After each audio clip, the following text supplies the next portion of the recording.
Então, estou usando o celular. Espero que isso não incomode ninguém. Abre sua Bíblia comigo, no livro de Mateus 26.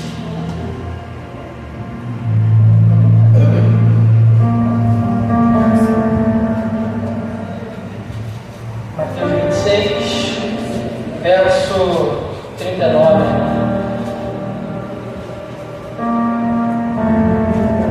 Pode dizer amém?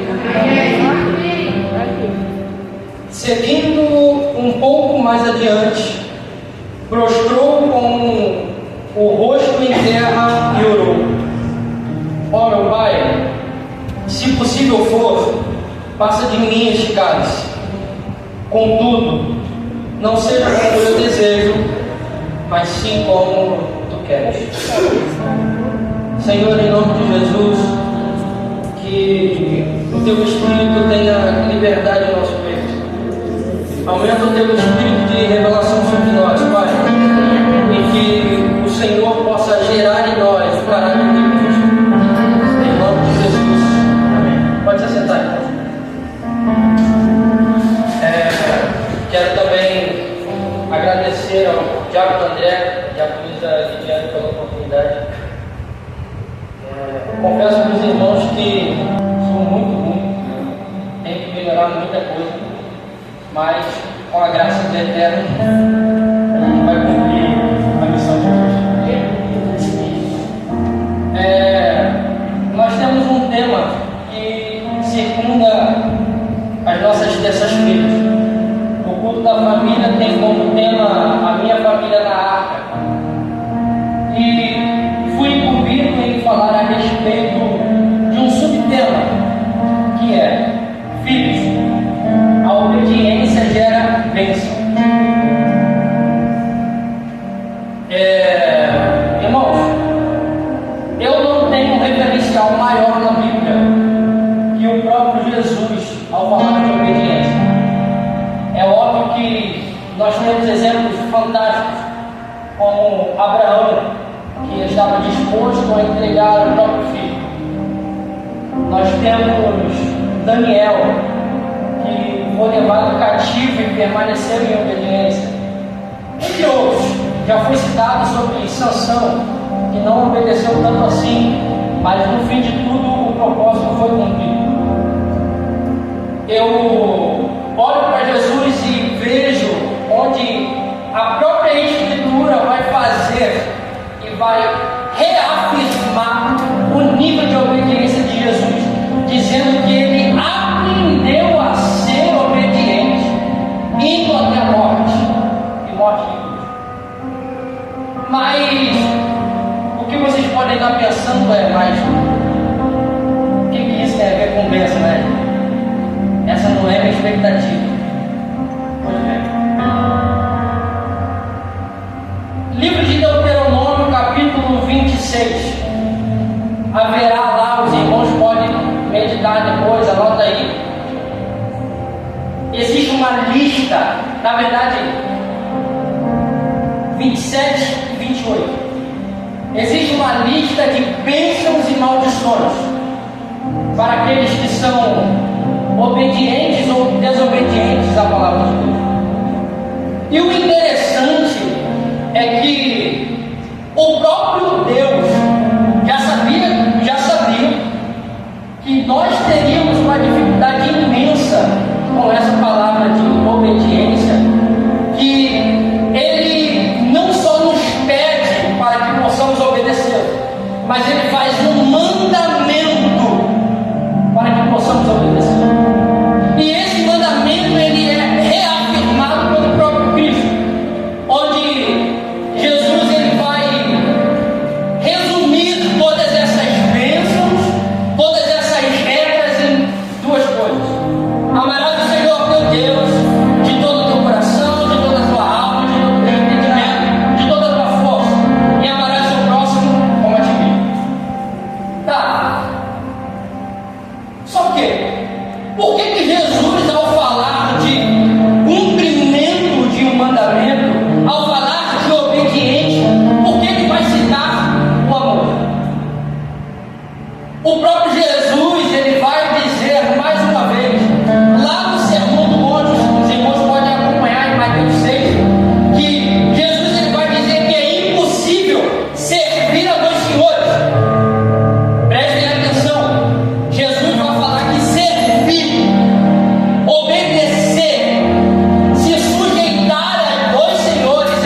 misericórdia da minha casa. Senhor, fulano e ciclano, Senhor,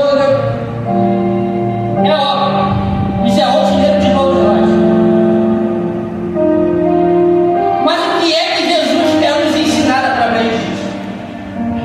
Jesus quer simplesmente nos ensinar que não existe diferenciação ao que Moisés em Deuteronômio disse. Não há diferença no que Moisés disse em Deuteronômio e o que ele vai resumir no Novo Testamento. A obediência, ela será concretizada quando aprendermos a amar ao Senhor de todo o nosso coração, de toda a nossa alma e de todo o nosso entendimento, com toda a nossa força. Mas só é possível amar a Deus quando acontece conosco o que aconteceu com o apóstolo Paulo. Além de cair do nosso cavalo, nós temos que ter uma revelação de quem Ele é. Sem uma revelação de quem o Senhor é, nós nunca seremos fascinados por Ele. Sem entender a proposta de Cristo, nós não iremos compreender que a Bíblia não é uma narrativa de uma história que já passou. Nós entenderemos que nós fazemos parte dessa narrativa. E encontraremos um judeu de 33 anos que quer se relacionar conosco, que quer ser nosso amigo. E isso nos fará entender que, quando cumprirmos a palavra de Deus, como está escrito em Deuteronômio 28, o Senhor nos abençoará, Ele aumentará os nossos dias. A nossa descendência será alcançada por Ele de geração em geração. Nós seremos totalmente abençoados quando fizermos o quê? Obedecermos a palavra. Mas o que é obedecer a palavra? É voltarmos ao princípio de todas as coisas. Onde lá no princípio, quando Deus criou a primeira família, Ele tinha um ponto de encontro, um horário marcado para que existisse um relacionamento entre a família e Ele. Existia uma relação de amizade muito forte entre a família e o Criador dela. Nós aprendemos tanto a desassociar o Deus das bênçãos e as bênçãos. E enquanto nós não resgatarmos esse princípio, que só seremos abençoados quando focarmos nele, estaremos totalmente perdidos. Totalmente perdidos. Tenho a expectativa de que todos aqui já pararam para ler o livro de Apocalipse.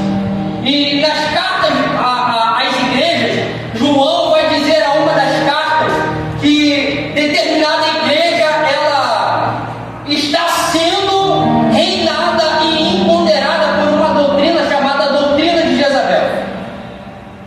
Não é espírito, doutrina. É um ensino que está imperando na região daquela igreja. E doutrina de Jezabel, combatendo a essa doutrina, o próprio Deus vai dizer: olha só, vocês têm a opção de se converterem, de se arrependerem e voltarem para mim. Porque a única escapatória que nós temos das nossas aflições é Cristo. A única forma de escaparmos das aflições desse mundo não é não passar por elas, mas é ter paz no meio delas. E a única forma disso é Cristo. É até por isso que o tema da nossa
está recheada.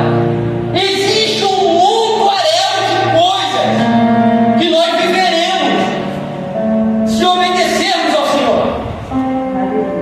Mas a primeira coisa que precisamos obedecer dele é o relacionamento que ele requer da sua noiva. Aleluia. Então, já quero deixar muito claro: para de ser um doido que dobra o joelho para pedir que o Senhor te abençoe. Ele não precisa que você peça, meu irmão. Não precisa, porque ele já sabe o que você vai pedir. Olha só que loucura, né? Quem diria? Ele já sabe o que você precisa. Se você precisa de água, de roupa, de luz, ele já sabe. O próprio Jesus vai dizer em Mateus 6: não andeis ociosos com coisa alguma. Por quê? Porque se você que é mau, nojento, consegue surpreender os seus filhos com coisas boas, imagine o seu Pai Celeste. O que mais nós precisaremos? Do que mais? Que revelação maior nós precisaremos para entender que Ele quer relacionamento? Às vezes você vem para todos os cultos, até tem uma vida de oração, e vive dizendo: ai Senhor, eu sou muito grato.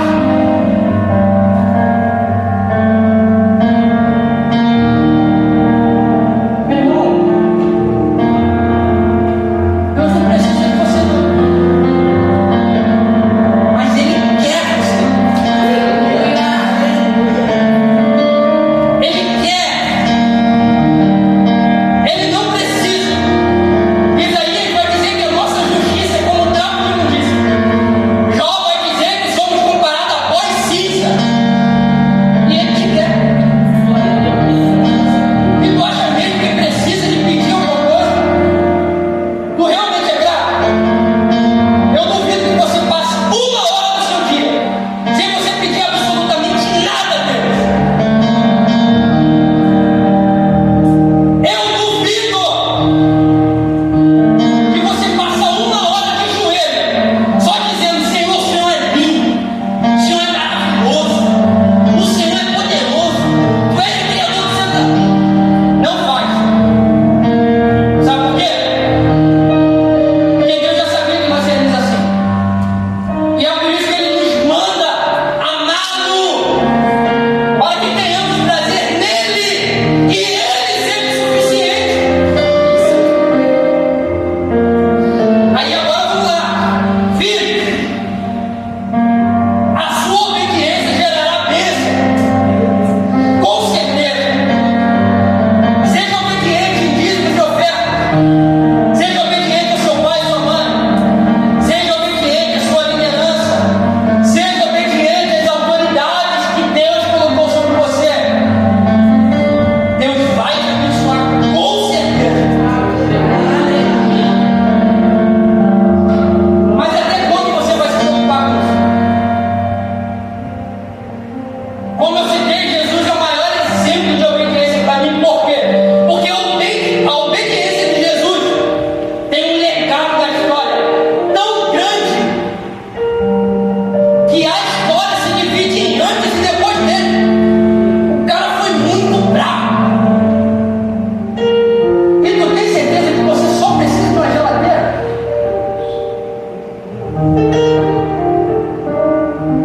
Tem certeza que a sua maior bênção realmente é só seu filho ser salvo? É só algum parente ser alcançado? Quando eu olho para Cristo, irmãos, eu vejo o quão medíocre eu sou. Porque eu não consigo me alegrar das minhas derrotas.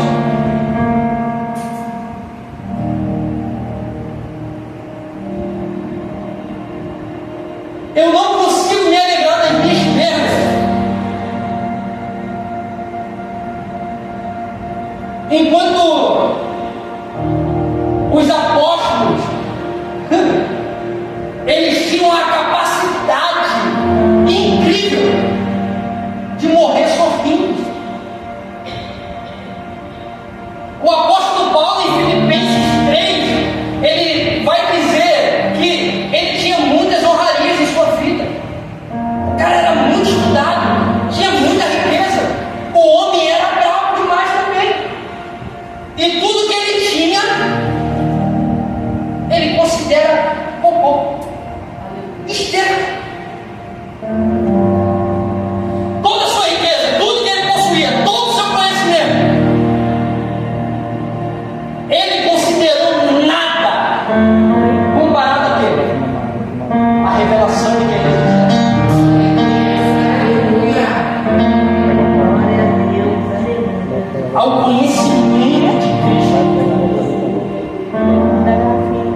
E aí você compreende ou não o quão medíocre às vezes nós somos de pedirmos coisas tão fúteis quando estamos diante de Deus. Porque a oração, ela tem esse poder de nos teletransportar para onde Deus está. Isso parece coisa de maluco, isso parece místico, mas não é. Porque se você não acredita nisso, você não acredita na oração. Se você não entende que a oração é você estar diante de Deus e falar com Ele, meu irmão, por que é crente? No que é que está acreditando esse tempo todo? Se você não compreende que a oração, ela te dá o privilégio de você estar diante daquele que criou o universo. Aleluia. Se você não acredita nisso, se não está perdendo uma oportunidade de Deus. Às vezes a sua vida já poderia ter mudado de ponta cabeça, mas você não entendeu esse privilégio. Você não entendeu essa vida.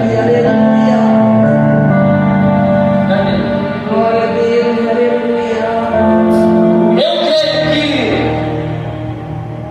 num culto de família como esse, eu tenho certeza que Deus já está lá trabalhando naquilo que precisamos. Porque se nós estamos aqui é porque a gente precisa entender que Deus ele faz isso.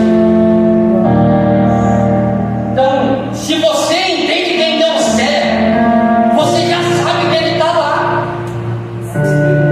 Então, para que tu pede tanto aqui? Não precisa. Raiva no seu coração e arrependimento a Ele. Pô, a Bíblia, gente, a Bíblia, ela não nos dá senha para tudo. Por isso que a gente não precisa mais da revelação de ninguém. A Bíblia por si só, ela é incrível. E aí, o salmista vai dizer que Deus não rejeita um coração contrito e quebrantado. Meu irmão, você não precisa de mais nada. Se arrependa diante do Senhor. Mas o Hélio não fez nada de errado. Mas tem podre diante dele, rapaz. Você é pecador. Por mais santo que você possa se sentir, você não merece. Mas a graça dele te alcançou. Só por isso que eu já tenho que se arrepender. Porque a maior bênção é Ele te ouvir. A maior bênção é Ele te ouvir. Meus irmãos, os cientistas já nos comparam ao universo como se a gente fosse uma poeira estelar. Imagina diante do Deus que criou o universo. Você não é absolutamente nada, mas Ele te ama tanto que Ele faz questão de parar. Glória a Deus. Não quer essas coisas. Quebra o teu orgulho diante dele. Quebra a sua soberba. Você não precisa de ganhar alguma coisa para provar algo para alguém. Você não precisa se justificar para ninguém. Se derrame diante do Senhor. Porque o que Ele tem para você viver com Ele e não longe dele é sobrenatural. Meus irmãos, nós seremos abençoados. A nossa família será abençoada. Os nossos serão alcançados. Mas aquilo que Deus tem para nós é muito maior do que aquilo que os nossos olhos viram, que os nossos ouvidos ouviram e aquilo que chegou ao nosso coração. Ele tem muito mais. Não se prenda ao que você acha que sabe. Não se prenda ao que você pensa que sabe. A revelação de quem Deus é supera todas as nossas expectativas. Eu não sei vocês, mas olha, eu não tenho nem perdido mais meu tempo com algumas coisas, porque não precisa pedir. Não precisa pedir. Eu te dou certeza, se você tiver que pedir, o Espírito Santo te impulsionará a isso.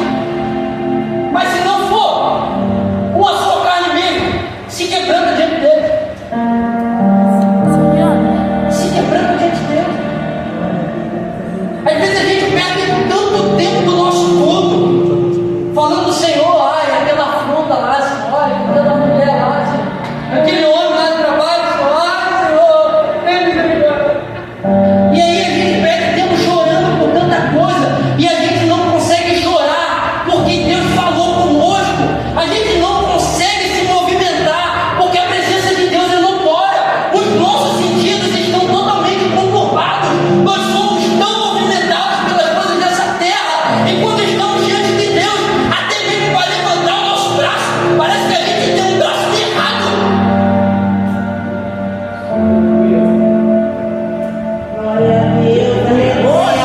Meus irmãos,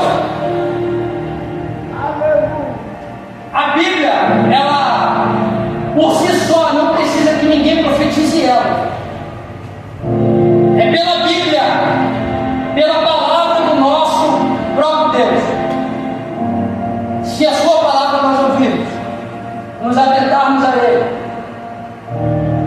obedecermos a Ele com todo o nosso coração, com toda a nossa devoção, com tudo que nós somos, Deus Ele irá nos abençoar. Mas não limite o pensamento das suas bênçãos ao que você pode agarrar com suas mãos. Aprenda com Jesus. Ajunte tesouros no céu. Ajunte tesouros onde a prata e a ferrugem não consomem. Ajunte tesouros onde o homem ele não consegue nem botar olho gordo. Olha só que privilégio. Ninguém consegue nem ter inveja daquilo que você vai ter lá no céu. Pensa só, é até melhor. Porque aquilo que você conquista no céu, você vai conquistar com o sujeito lá dentro do seu quarto. Olha só que beleza. Precisa nem sair de casa. Para ter o carro, tu tem que trabalhar. Eu não vou fazer uma ronda assim, cai do céu. Tem que trabalhar. Para ter uma faculdade, vai ter que estudar e trabalhar também. Porque bancar a faculdade também é difícil. Ajunte tesouros do céu. Desde os nossos afazeres, o Senhor cuida. Nós precisamos lembrar da nossa identidade trina do Senhor. Nós somos filhos, sim, é por isso que nós seremos abençoados. Mas nós não podemos esquecer que somos sacerdotes do Senhor. Precisamos ministrar a Ele. Nós precisamos manter acesa o fogo no altar. E não somente filhos e sacerdotes, nós somos a noiva. O serviço é constante e a limpeza mais ainda. Glórias a Deus. Que o Espírito Santo possa falar muito mais aos seus corações. Meus irmãos, sinceramente, eu sou muito ruim. Eu sou muito ruim com as palavras. Mas o que o Espírito Santo pode dizer ao seu coração, eu não tenho nem dimensão. Nem que você só chore. Mas não perca mais seu tempo com palavras, pedindo ao Senhor aquilo que Ele já ouviu você pedir 800 vezes, só nessa semana. Perde muito mais seu tempo não. Aprenda a glorificar a Deus e a ministrar ao Senhor por quem Ele é, pela beleza da sua santidade, pela sua salvação, pela sua morte, pela sua cruz, mas por também o poder que ressuscitou Cristo. Em nome de Jesus, fique de pé. Glória! Oh, aleluia! Glória! É aquilo que o Senhor ministrou no coração. E eu espero não ter saído na ordenança do Senhor. Eu espero não ter saído nem mesmo do alinhamento que os teus filhos fizeram desse mundo. Mas, Senhor, eu te peço que a sua igreja volte a retomar princípios que nós não podemos resgatar.